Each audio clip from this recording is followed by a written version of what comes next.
If you work in quality control at a candy factory, you know strict safety regulations come with the job.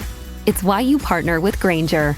Grainger helps you find the high-quality and compliant products your business needs to inspect, detect, and help correct issues. And the sweetest part is, everyone gets a product that's as safe to eat as it is delicious. Call 1-800-GRAINGER, click Grainger.com, or just stop by. Grainger, for the ones who get it done. But what other names, like when you think of famous villains in like movies, who do you think of? Okay, off the top of my head. Yeah. Give me Ursula. Wait, hold on.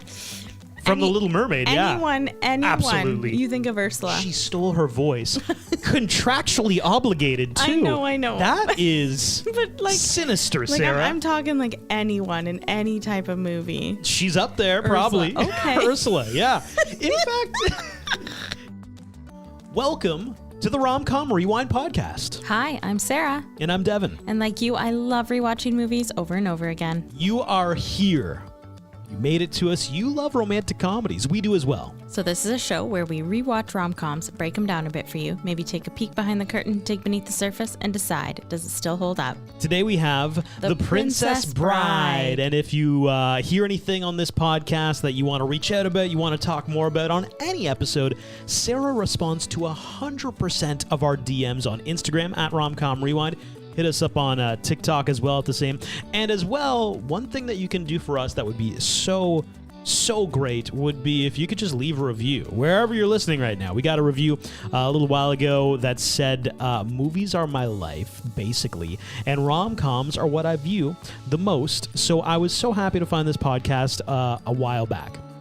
These two are so funny, and Devin's voice sounds just like my ex, and I still make sure to never miss an episode each week, so that should tell you how good this podcast is. Weird that she's like, I had to overcome the whole Devin sounds like my ex thing. And I'm really happy. I'm really happy they did. Thank you for overcoming that. And if you have anything you want to share about this podcast, you want to give us 5 stars, that would be amazing. Please do that.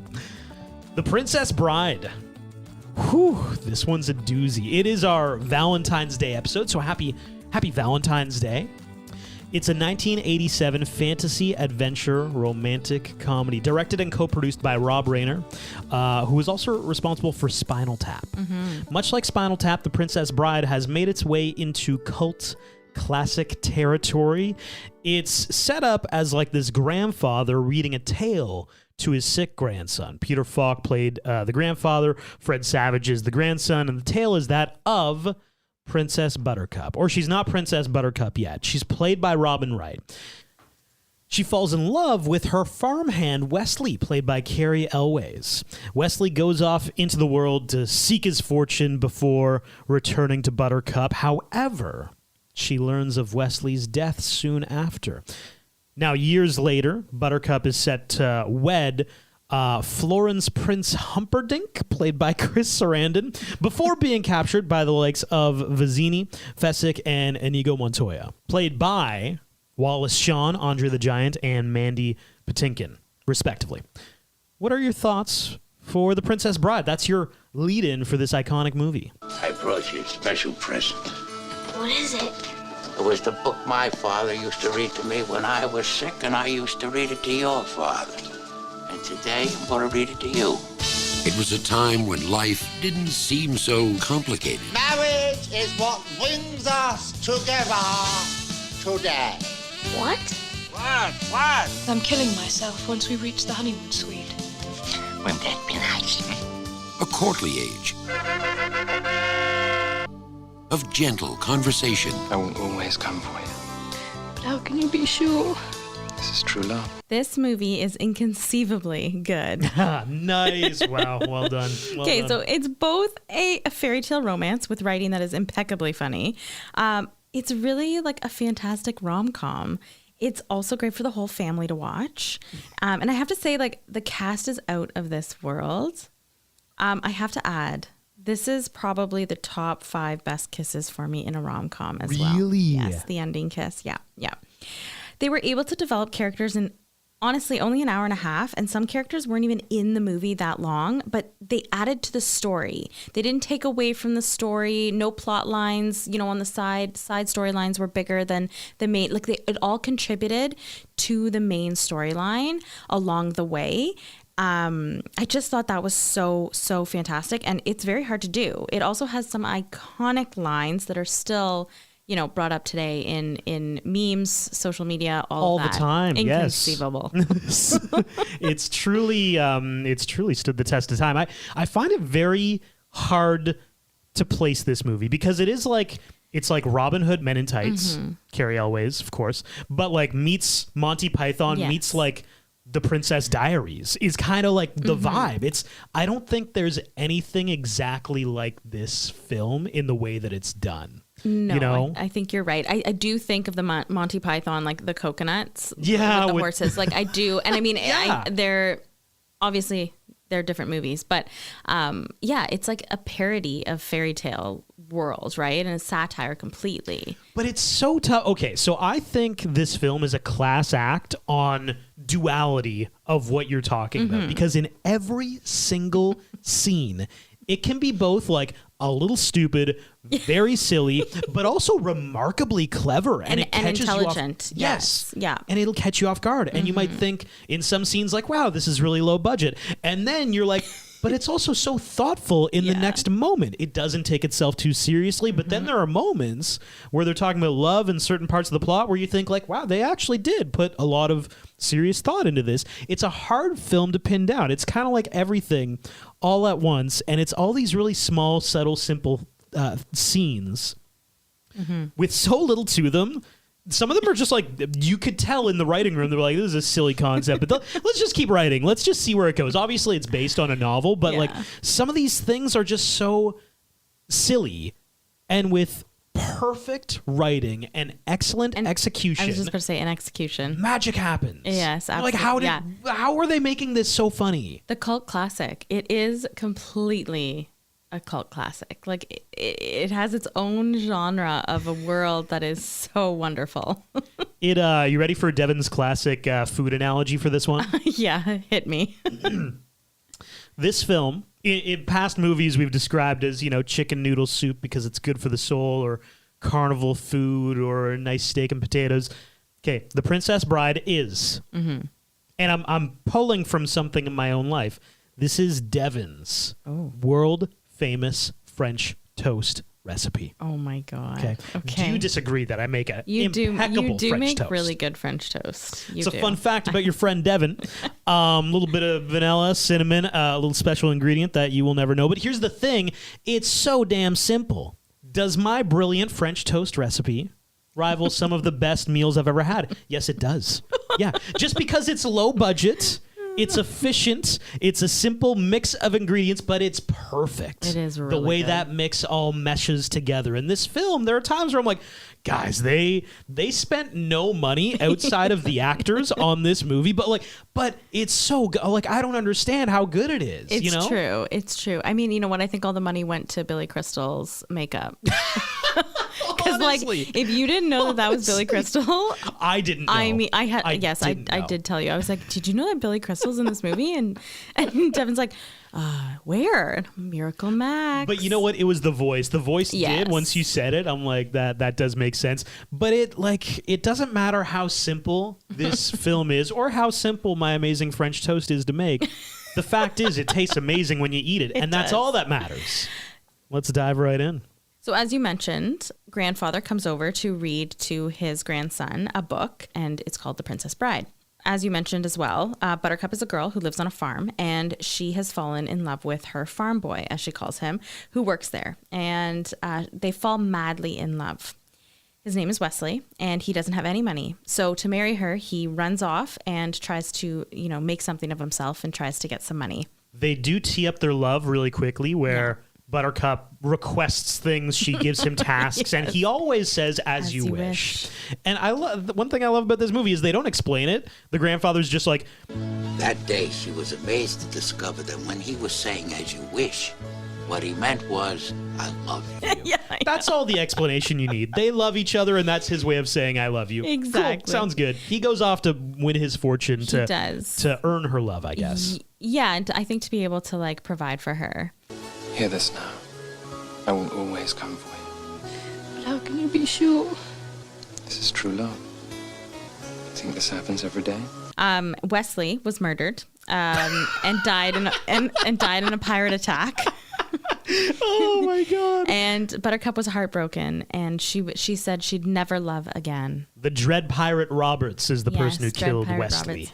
Yes. 5 years goes by, and she is getting married or engaged to the prince. And throughout this movie, from this point on, she's actually known as Princess Buttercup, even though she hasn't actually married the prince yet. The prince got to choose who he married, and he chose Buttercup. And so she was sad, though, because she does not love him, and she has made it abundantly clear to the prince that she does not love him and won't love him. Her only joy, though, is her rides on the horse. So she doesn't know how to ride horses. Horse ride? Back? What is it? Ride horses? Yeah, she can ride a horse. She can ride a horse. Why are you making that weird? Can we redo it? No, you're going to keep it in. Fine, whatever. It's because I only wrote her only joy was her rides. Ooh. I forgot horses. Anyway. Interesting, Sarah. I was writing fast. Okay, so. Mind in the gutter, perhaps? No. On one of her rides, on one of her horse rides, Buttercup.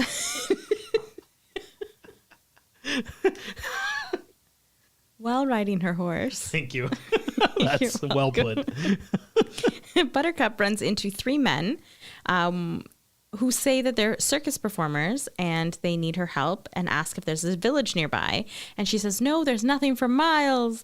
They kidnap her. Right. They were checking to see how far, like if anybody could hear her scream. That's Vizzini, Fezzik, and Inigo Montoya. Yes. And one thing we're going to do with this podcast, there are so many quick facts. Oh, there are. Throughout this movie. Mm-hmm. Like, I'm talking hundreds. So what we're going to do is there are a few things that you notice as you go through the film that I'll just interject with that would typically be found in Sarah's quick facts, because and me too. There's going to be a whole load in the actual quick facts section. Yeah. So one thing I found interesting in this movie, and this is factual, all of the main characters are introduced in the first 7 minutes of the film. We have officially met everybody we need to meet who's like extremely pertinent to the plot. Love that. So they actually kidnap her to start a war, and they have a plan to kill her. That's kind of their ultimate end goal. They sail away, and they think they've gotten away with no one following them, but that's not true. Someone is. They get to these cliffs the cliffs of insanity, and they're going to climb the cliffs of insanity up the mountainside, up to the very top. They use the big guy, Andre the Giant. They use Fezzik to get themselves up there using a rope, and he carries all three of them. And it turns out that the man following them is a mystery masked man, and he starts climbing the rope behind them and is gaining on them. You mention Fezzik, yes, played by Andre the Giant. Now, this movie had a long development. Yeah. Who else around this time period that this film came out, 1987, they had a number of different people in for the role. Okay. Any ideas? So I know one of them was it Arnold Schwarzenegger? Arnold. Yeah. So here's the thing. They were planning on this movie back in the 70s, at which point Arnold Schwarzenegger was like an unknown. And now in 1987, when they're actually doing the movie, he's too big of a star. They can't hire him. They couldn't get him anymore. Kareem Abdul-Jabbar, who's a basketball player, he's a Hall of Fame basketball player, was up for the role, which I find funny because I thought, like, you know, would it be weird for Shaq to do this role? Like, I could see Shaq doing it because they did want a certain body archetype. Right, yes. Liam Neeson was up for the role, and I guess Rob Reiner was like, you're only 6'4". Like, no, not good enough. Yeah. They wanted somebody just unbelievably big. Well, and I think in a way, like, it's weird because it's I don't know if this was, well, obviously it was intentional. They wanted somebody very tall, somebody you know, around, let's say, 5'11", and then they wanted somebody who was shorter, Vizzini. I wonder if to me, it kind of coincides with the three little bears. Oh, is that like Goldilocks and what is it? Goldilocks and Goldilocks and the Three Bears. Yes, okay. Goldilocks and the Just Three Bears. yeah. I don't know why. But there's Three little bears. a daddy bear, a papa bear. Yes. I just a for baby some bear or reason whatever. when they were all standing there saying they were circus performers, I was like, are they looking for a house to see how the porridge is? Was that where your mind went originally? Like, this feels like a nursery rhyme. I mean, it is a fairy tale. That's true. That is true. So Vizzini starts cutting the rope and the masked man falls but catches to the side of the cliff and he yells, "Inconceivable!" Oh my God, Kay. This is going to be my honorable mention. So I'll come back to it, but it's all the memeable moments in this film. There are so many things that have lived on, especially in pop culture and in social media and on TikTok and that one, yeah, when Inigo when he's like inconceivable and he said it a few Vizzini, times. He didn't fall? Inconceivable. You keep using the word. I don't think it means what you think it means. It's just these quick, clever little lines that get you through this whole movie. It's not like there's one thing that's outrageously funny. It's just like little quick nicks and cuts that you're like, oh shit, oh that's funny too, you know. And what we're about to hear when Vizzini takes Fezzik and they take Buttercup and they're like, all right, we're gonna get the F out of town. And you go, you're gonna wait until this guy gets up here and you're gonna sword fight him. Yeah, and you're going to kill him. You're going to kill him. And just the dialogue between Dread Pirate Roberts is the one chasing after them. And Inigo Montoya being like, hey, do you need a hand? And Dread Pirate Roberts is like, I don't really trust you. And he's like, well, I'm an honorable guy. You know, they're just yelling back and forth like, you're taking a little while. I am an impatient man. It's like, well, I'm climbing, so you better wait for me. And he's like, yeah, but I'm going to kill you when you get up here. And he's like, yeah, well, I'll be able to fight you faster if you get me up there. Yeah. This was actually my best scene. Oh, really? Because it was just, your best scene. I'm sorry. You explained it very well. It was just such quick wit and such fantastic dialogue. It told such a story in such a short amount of time and words. And I actually was laughing out loud with the dialogue. I thought it was hilarious. So yeah, it was my best scene. And then Dread Pirate Roberts gets to the top of this mountain. Him and Inigo Montoya stand off. Yes. He is based, Dread Pirate Roberts, off of somebody else in pop culture. Yes, he is. Do you know who? I have an idea. I mean, the Masked Man. I feel like it might have some Zorro vibes. 100%. The Legend of Zorro was kind of the vision there to recreate that. But there is so many interesting things about this sword fight. The people they hired, first of all, they hired a guy named Bob Anderson, who was also the choreographer for Star Wars. Cool. But Anderson was taught defense by a person named, I'm going to mess this up, Ecos Moldovanie, the last man in Europe to preside a saber duel. Cool. Right? That's awesome. Who they got to choreograph this. That's cool. And there's another person too who was involved, Peter Diamond. Between Peter Diamond and Bob Anderson, they had been to the Olympics, worked on James Bond, worked on Lord of the Rings, Raiders of the Lost Ark, Star Wars. That's awesome. It's back to the duality of this film. Let's be real. This sword fight was so low budget. Yeah. But they had this amazing choreographer for it. And it's like they're fighting with flimsy swords, but it's so well done at the same time. Well, and I know for this particular fight, they did all their own stunts. They fought. They learned the choreography for this fight. What I found interesting, they even added in some gymnastics. What I found most interesting was the set, and I'll talk more about it in my honorable mentions because it is the stage setting that I want to honorably mention. But it's that when they do some of the backflips and some of the gymnastics pieces in this scene, you can actually tell they're landing on mats. Oh, because the mats move a little bit. Yes, they move. The dust pops up. You just, if you actually look, you can see that the set. I never noticed that. Oh, yeah. It's hilarious when you're watching it. You're like, oh, good thing they had that mat there. Oh, that's funny. Yeah. Another thing to watch out for in this sword fight, both of them, to start off the fight, pretend to be left-handed. Oh, right. Yes. So, and here's funny. Yeah, I know. It's so random. It's such a little, cute little piece. Well, but there was a lot of thought put into it because I guess, so the thought process here is that Dread Pirate Roberts, he is already aware that Inigo Montoya is not left-handed because Inigo wears his scabbard on his left hip and he grabs his sword with his right hand. He also gestures throughout the conversation with his right hand, suggesting that it would be dominant. Whereas Interesting. Wesley wears his sword on his right hip. He draws it with his left hand, and he uses, if you watch, he uses his left hand to pull off his boot, and when he's offered Inigo Montoya's sword that was from his father, he takes it with his left hand, implying that Dread Pirate Roberts was much more well thought out with committing to the ruse. Right. You know? Right. So the sword fight, though, they're just chatting, telling each other about how good they are. You are wonderful. Thank you. I've worked hard to become so.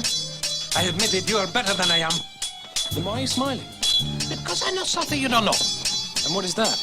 I am not left-handed. Dread Pirate Roberts, Dread Sarah. Pirate Roberts, he wins the fight, knocks him out so he's not followed, and he continues on his way after Fezzik and Vizzini, and of course Buttercup. Vizzini sees that that Dread Pirate Roberts is hot on their trail after Buttercup, and inconceivable. Oh my so God. he leaves Fezzik So funny. behind to take care of Dread Pirate Roberts. Fezzik is caught up to by Dread Pirate Roberts and defeated by Dread Pirate Roberts. So now it's just Vizzini is the last person he needs to take care of. So Dread Pirate Roberts, they get into like this nice little rolling hills plateau. Princess Buttercup is there blindfolded. There's like a table set up. And so Dread Pirate Roberts sits down at the table and he agrees on something with Vizzini, a little kind of like a riddle to decide who wins and who loses, because that is Vizzini's skill, right? He's not big and strong like Andre the Giant. He's not a sword fighter like Skilled. Inigo Montoya. Yeah, but So- he has intellect. This is my best scene. Oh, okay. This is not my best scene. This was going to be my best scene. Okay. If you I was going had to say, chosen it my is a best scene. really good scene. Man, it's so good. It's so good because just the one line always gets me. So Dread Pirate Roberts decides, listen, there's 2 cups here. I'll poison one of these cups. And then, you choose the one you choose with your intellect. And whoever dies, dies. And Vizzini, like, they already cue up that his character is very, like, he's got a motor that's always running. He's always very loud and boisterous and just talking things out. And so he starts, like, talking out if you think I'm a wise man, then it must be in your cup. Now, a clever man would put the poison into his own goblet because he would know that only a great fool would reach for what he was given. I'm not a great fool, so I can clearly not choose the wine in front of you. But you must have known I was not a great fool. You would have counted on it, so I can clearly not choose the wine in front of me. You've made your decision then? Not remotely. Eventually, Dread Pirate Roberts says, And Australia is entirely peopled with criminals. And criminals are used to having people not trust them as you are not trusted by me, so I can clearly not choose the wine in front of you. Truly, you have a dizzying intellect.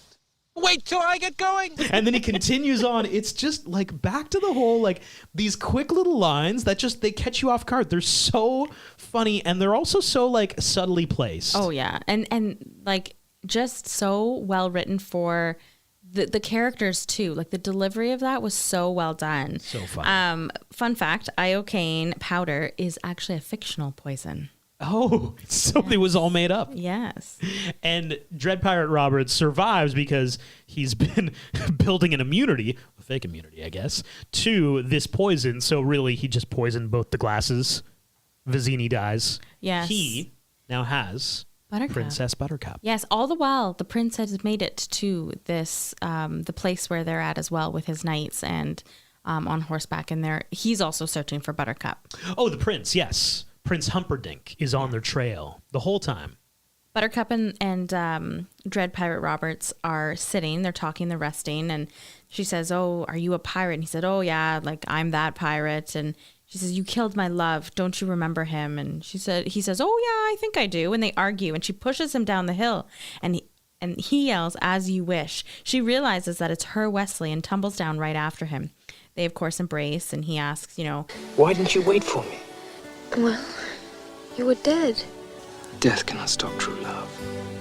All it can do is delay it for a while. This movie's kind of silly, but some of the lines are really like, wow, that's kind of heartfelt, guys. I'm in on the love. They're deep. It's a little ridiculous. They both roll down the hill just in such fashion that I'm like, this is I know. I was like, Jack and Jill went up the hill Yeah. to fetch pale water. yeah, exactly. Yeah.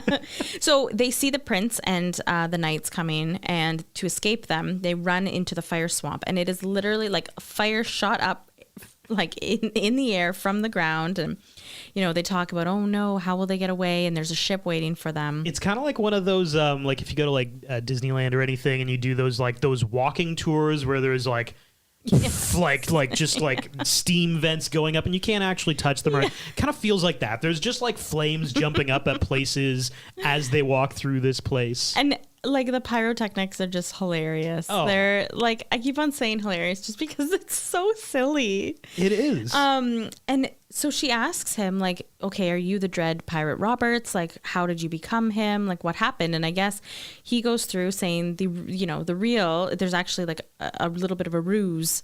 And A ruse? An ROUS. No, but I'll get to the ROUSs shortly. But the real Pirate Roberts grew so rich and he retired, but so did the other guy before him, and so did the other guy before him. And so it ends up being a little bit of a cycle. And as soon as Wesley finds Buttercup, he can then retire and pass on the pirate ship and the duties of Dread Pirate Roberts on to someone else. And she says, the name inspires fear, and he agrees. And he explains how, what he plans to do. But what other names, like when you think of famous villains in like movies, who do you think of? Okay, off the top of my head. Yeah. Give me Ursula. Give me wait, hold on. From The Little Mermaid, anyone, Absolutely. You think of Ursula. She stole her voice.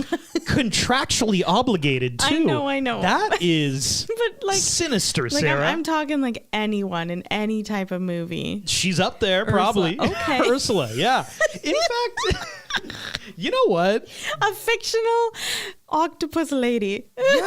Yeah, an octopus lady. Tentacle lady. Now that I'm thinking about it, Oh my Disney God. villains are pretty bad because Jafar's up they there are. too. Jafar, He oh my God, I imprisons the cried. genie again. Did you say you cried? No, that was The Lion King. Oh, you cried at the Lion King. Yeah. I'm like, Aladdin isn't that sad. No, The Lion King. You cried when Mufasa died. Okay, you know what? Can we have a quick sidebar here? Okay. Because we have a young son, 7 months old, as the recording of this podcast. Do we even like? I'm noticing a lot of old Disney and animated films are really heavy content for kids. Yeah, I will never watch The Fox and the Hound again. Yeah. I've talked about this on The the pod. Fox and the Hound, Bambi. Spoiler alert: the mom dies like right away. Yeah, that won't be happening. Yeah, even the Lion King, like that's one of my most beloved ones. But like, Mufasa, Mufasa gets trampled, guys. Yeah, I was 5 when I went to see that, and I have to say, That's a lot. Bawled my eyes out. That's a lot for a kid. Yeah, that was my very first movie I ever went to, and I cried my eyes out. And my mom's like, "Why are you crying?" I was like, "Cause it's so sad." But Mom, you brought me to this movie. Like, this is intense. Don't get me started on The Land Before Time or anything. 'Cause Oh my God, those stop are sad it. too. Yeah. Okay, yeah, I digress. Anyway, I digress. Okay, villains. We're on villains. Ursula. All right. So Yeah, okay, she's a top tier I villain. want to go through some of the top villains in cinematic history, and then you rank them. So there's 10 of them, and you can do your top 5 because 10's a lot to remember. So you're 10. Ursula did not make the cut. No, Ursula Okay, didn't make fine, the cut. fine. We have Hannibal Lecter. Oh. Okay. Okay, That's we the kind took of line this a I different was direction. thinking. Did we ever? One eats people, the other stole a voice, I guess. Wow. Which she gets back in the end. They don't have their bodies. They're not alive. Oh, God. Okay. All right. Ursula and Hannibal Lecter not quite on the same level. Okay. The Joker. Yeah. Wait, which Joker? There's like 4. Heath Ledger Joker. Okay. We know which one you prefer. Norman Bates, Psycho. Okay. Pennywise. Oh. Yeah. The shark from Jaws. Okay. Darth Vader. Freddy Krueger. Emperor Palpatine. Okay. Voldemort. Okay. And Jason. I'm So gonna not Ursula. no, not Ursula. I'm gonna say, like, Palpatine's a bigger villain than Vader, so Palpatine's Okay. in. Yeah. Voldemort's in. He who shall not be named. Right. first I of know. all. I was going to say that first. Jesus. And then I know. Tom Riddle. And then probably Hannibal Lecter, like the. Okay. That's 3. Hello, Clarice. Yeah. You know, it's actually, I think I was just reading a thing that he like holds a record for the least amount of screen time while still getting an Academy Award nomination. Wow. Because he's only in the film for like 10 minutes or something. That's crazy. But his performance was so strong. Yeah. So yeah, Hannibal Lecter, 'Kay. Palpatine, he who shall not be named. Mm-hmm. Buttercup gets sucked up into a sandhole. Oh, do you agree with my picks? Oh, yeah. Okay, wait, hold on. I totally forgot. I mean, I'm fine with you picking only 3. I probably would have thrown, Shark from Jaws in there. He's just an animal. The song makes him scarier. Right? Dread Pirate Roberts, much scarier name than Humperdinck, for example. Or Hook. I was going to add Hook in there. Dread Pirate Roberts, Yeah. Mm-hmm. Yeah, or the Six-Fingered Man who's also in this. Yes, definitely. So let's get back to them in the fire swamp. Buttercup gets sucked up by a sandhole, and of course, Wesley dives in after her, and a giant rat, or a ruse, which is a rodent of unusual size. They attack Wesley after he saves Buttercup from the sandhole, and he defeats them, obviously, with just a swing of his sword. They are very, I have to say, it's in my quick facts, but there are humans in those suits. Wait, sorry.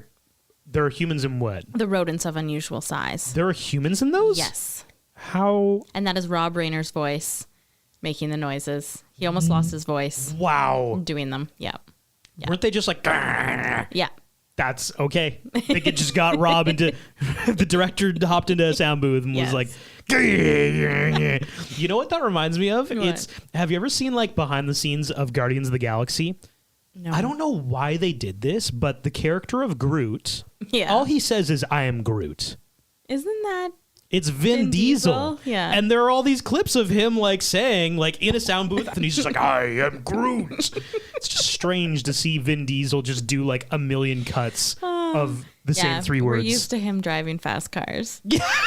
And then, and now he's a big tree that says 3 words. It's very... Actually, he's a teenager right now. He's not an adult tree.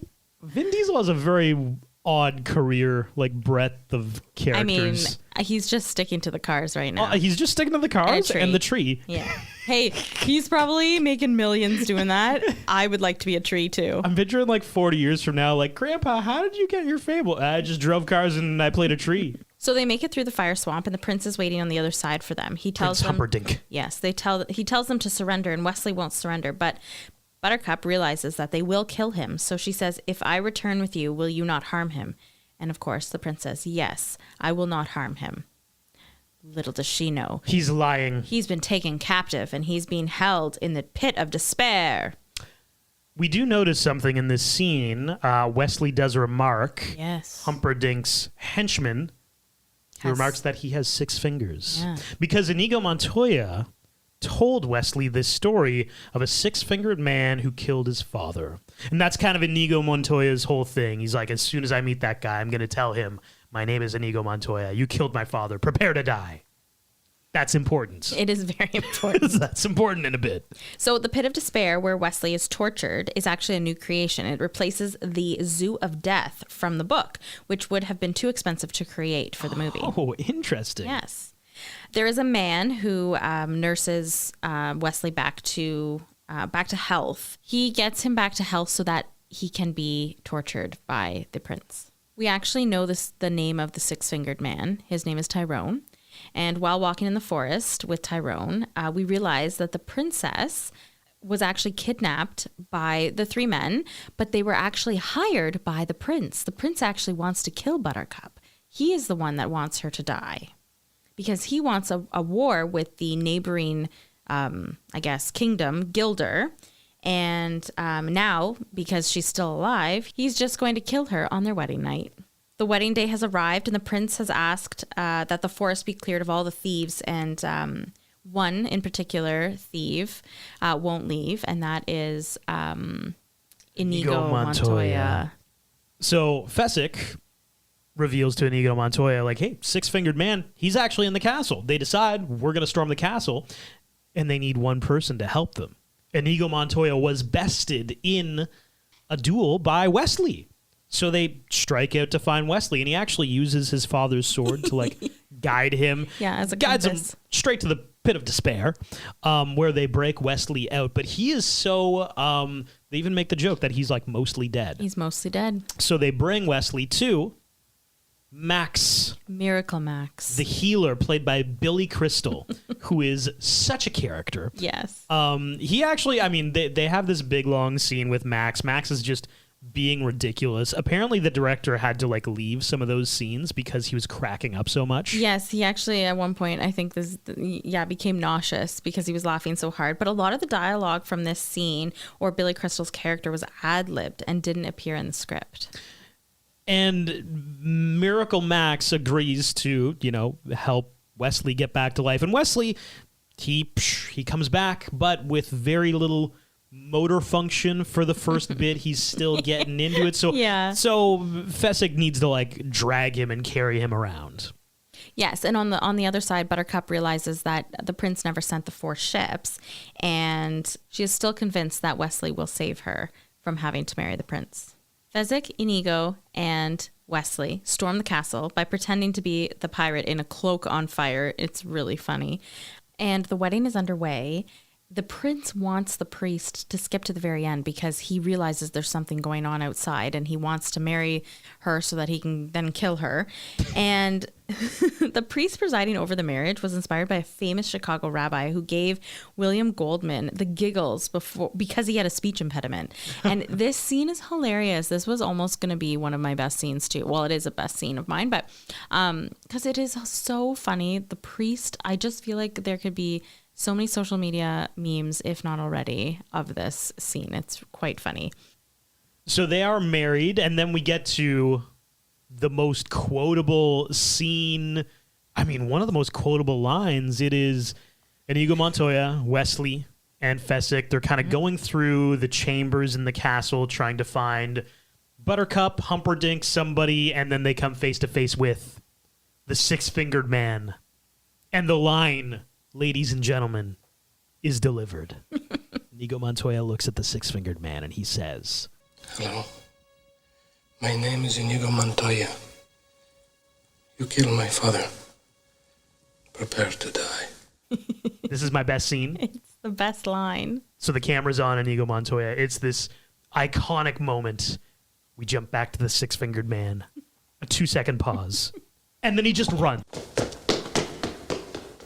See, you're expecting this big, the ultimate duel. Yeah, oh my God, it's gonna be. He just F's Pieces off. out. Gone. Goodbye. Bye. Inigo Montoya pauses for a second and then he runs after him.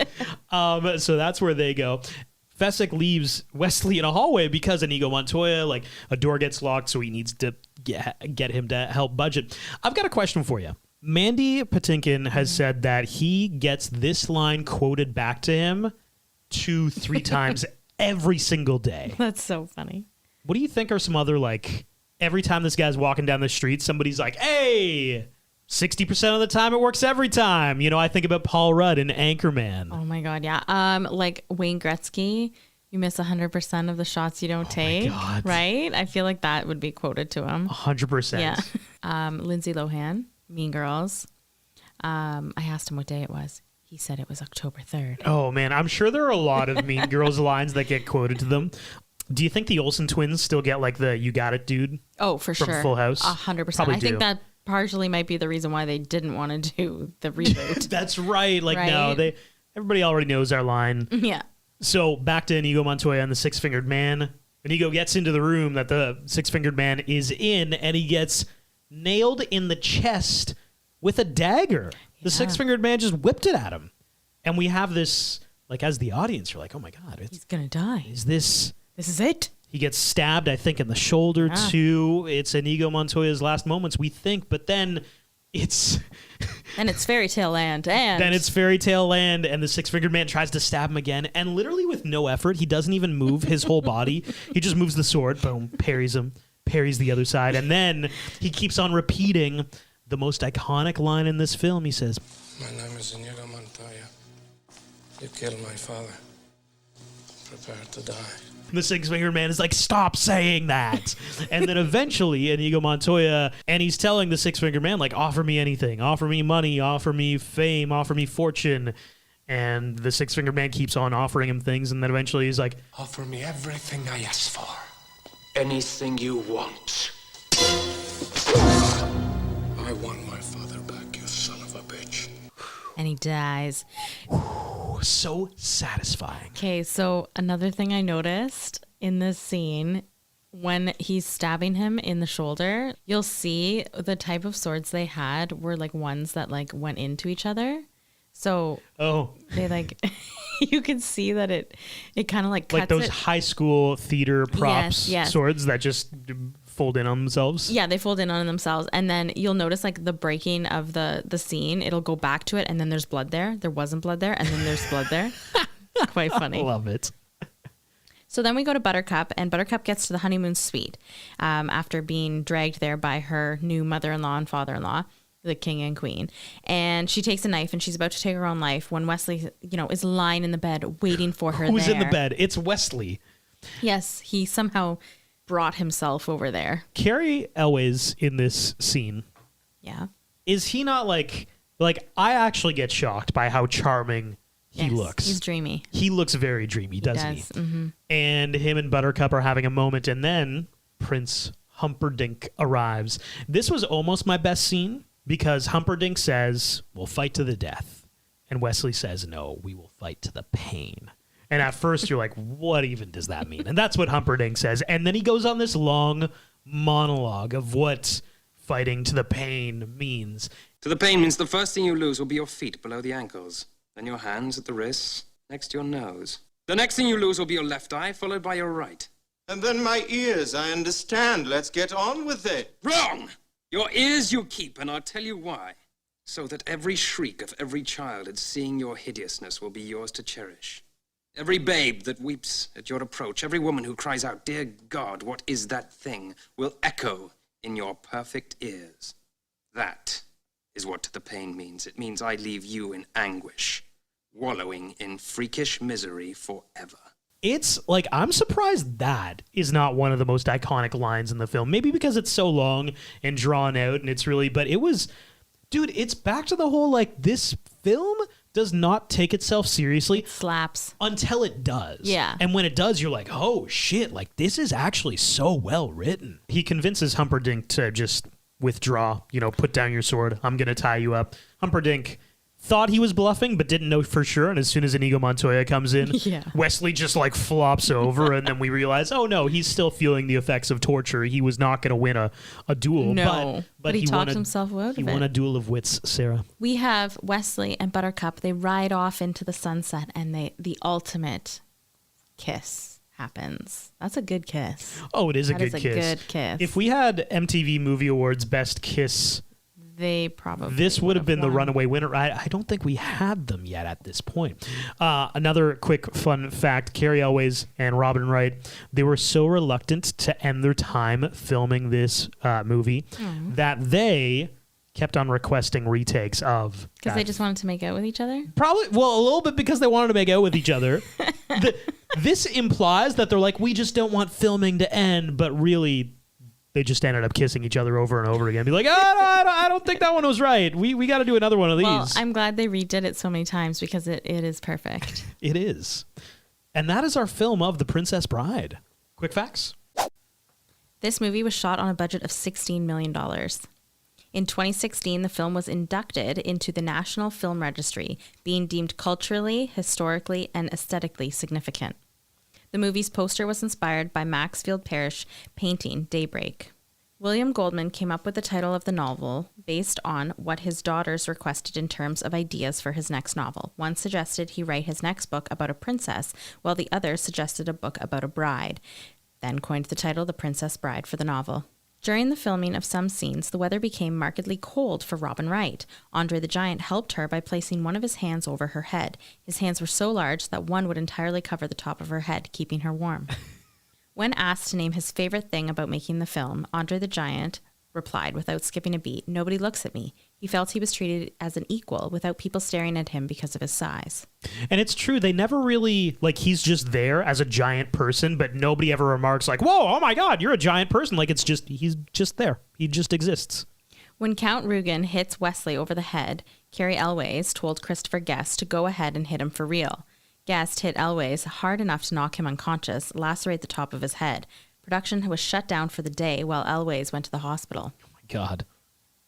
Robin Wright and Cary Elwes were smitten with each other during the filming, naturally helping their chemistry in the movie. Elwes said that he couldn't concentrate on much of anything after that first encounter with Robin. Mandy Patinkin claims that the only injury he sustained during the entire filming of this movie was a bruised rib due to stifling his laughter in his scenes with Billy Crystal. His attempt at holding back his laughter is obvious from his facial expression during the line, "This is noble, sir." Writer William Goldman was on set during one of the flame burst scenes in the forest when Robin Wright's dress caught fire. Although Goldman knew this was intentional, he was so caught up in the moment that he shouted, "Her dress is on fire," thus ruining the take. Mandy Patinkin has said that the role of Inigo Montoya is his personal favorite over the course of his entire career. Rob Reiner and Andrew Scheinman recorded all of Andre the Giant's scenes on tape, with Rob doing Andre's lines. During rehearsals, Andre would walk around with his headphones with that tape playing all the time. It worked great, and they didn't even have to loop his lines. The ROUSs have been referenced in multiple video games, including Borderlands 2, Fallout New Vegas, and World of Warcraft Legion. Despite his character Fezzik's almost superhuman strength, Andre the Giant's back problems at the time prevented him from actually lifting anything heavy. Robin Wright had to be attached to wires in the scene where Buttercup jumps from the castle window into Fezzik's arms because he couldn't support her himself. Dread Pirate Roberts exists in real life. Bartholomew Roberts, also known as Black Bart, operated in the Caribbean in the early 18th century. Many considered him the most successful pirate of all time.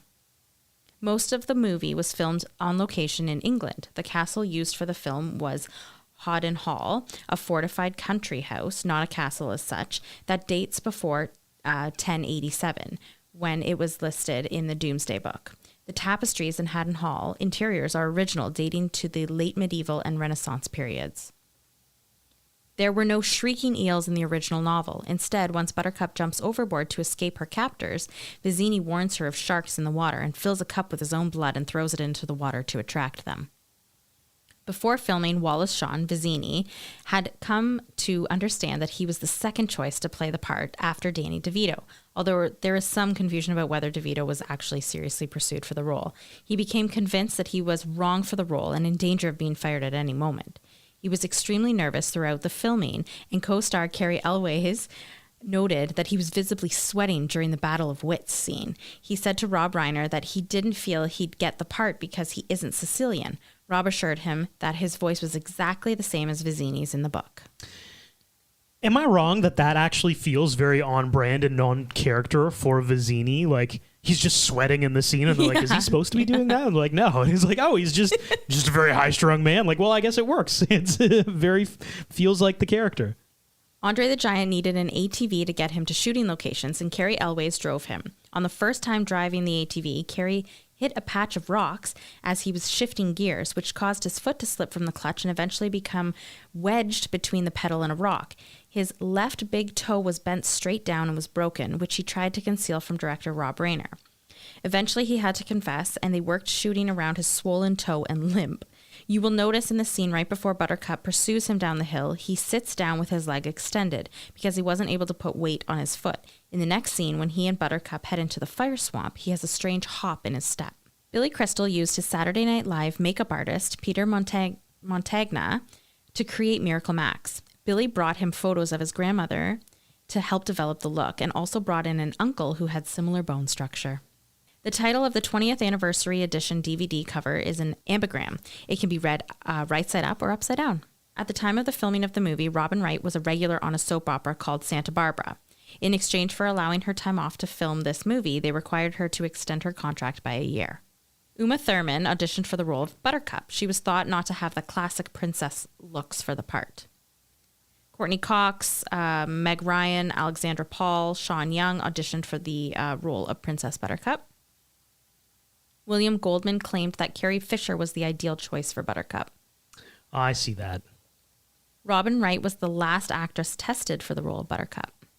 Christopher Reeves was considered for the lead role of Wesley. Close-up of Peter Falk saying "As You Wish" was shot in LA and is the only shot of the entire production that didn't take place in England. The video baseball game the grandson is playing during the first scene is Hardball, produced by Accolade Inc. in 1985. It was widely available in the mid-1980s for the Commodore 64 computer system. It was a 1 or 2 player game, and the sound was not from the actual game but was later added. Miracle Max asserts that love is the greatest thing in the world apart from a nice MLT, mutton, lettuce, and tomato sandwich, where the mutton is nice and lean and the tomatoes are ripe. In the book on which the movie was based, Miracle Max states that cough drops are the only thing better than love. Florin and Gilder are made-up kingdoms, but they reference a single historical coin called both the Florin and the Gilder. This is a subtle joke implying that the two kingdoms are interchangeable.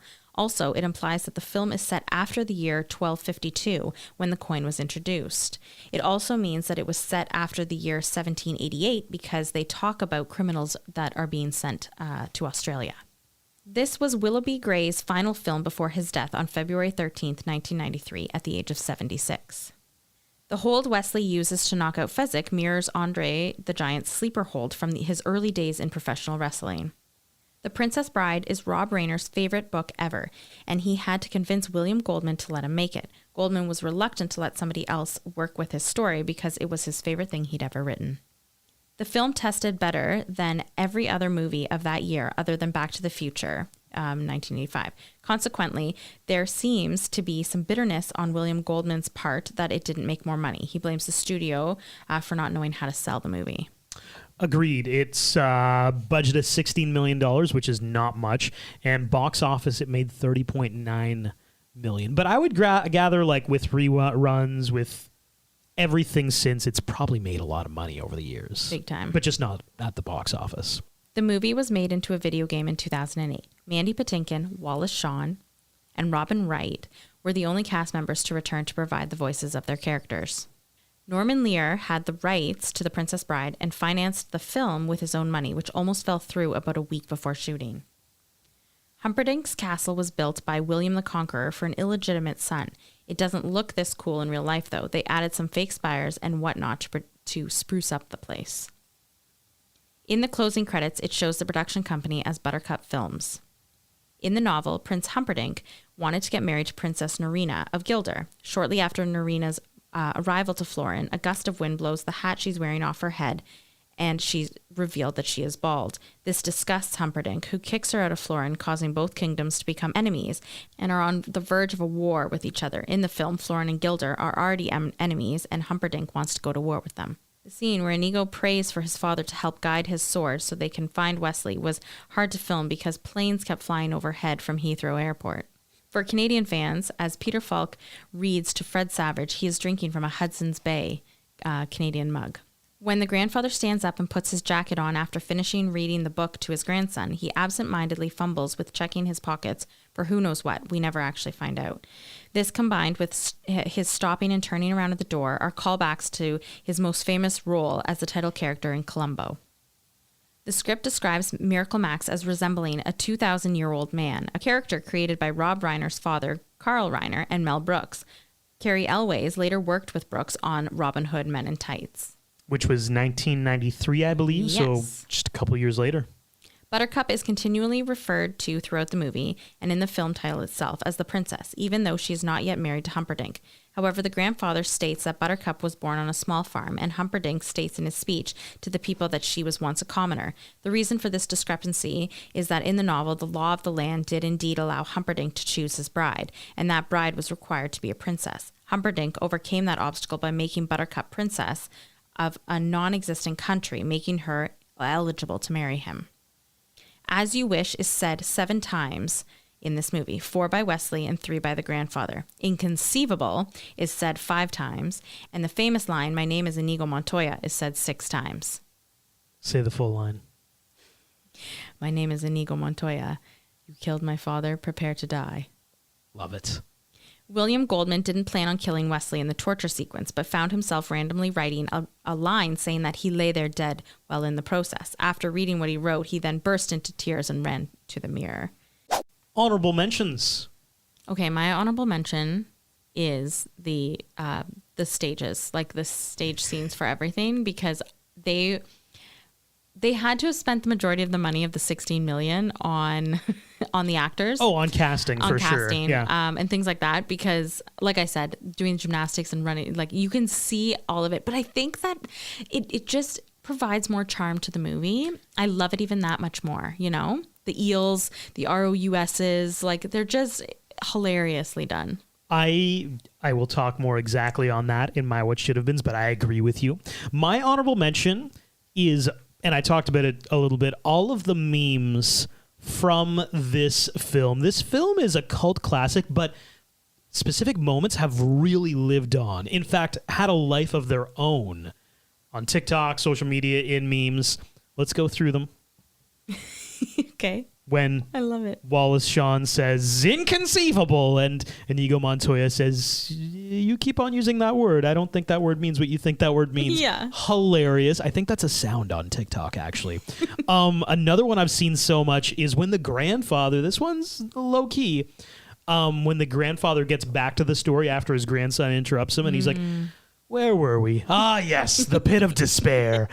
I've heard that so many times. And of course, the most iconic line from this film, the most quotable. Your favorite.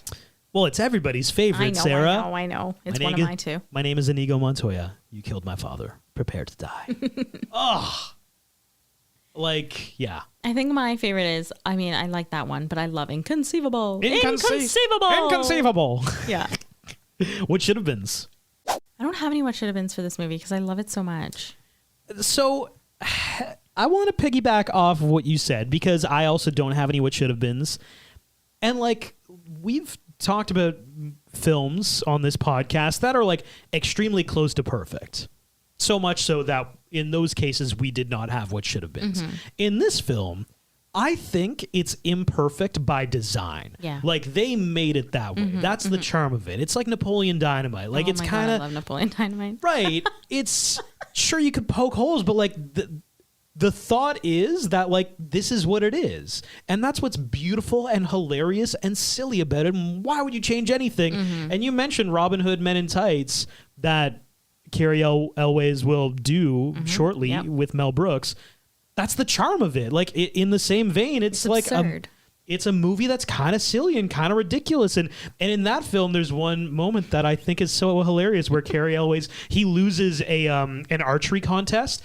And he's like, I'm not supposed to lose. And then somebody's like, check the script. And he's like, you're right. And they check the script. Yeah. And he's like, I get another shot. And then everybody else in the crowd is like, oh, we got to check the script. And they literally like pull from under their butts a script of the movie. And they're like, he gets another shot. It's just so silly and absurd. The same with this movie. They're like, it's almost as if they're self-aware, right? Like, they're almost... Exactly. Yeah.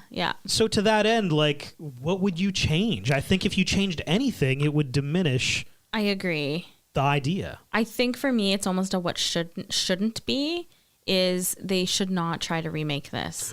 There's been talk of it.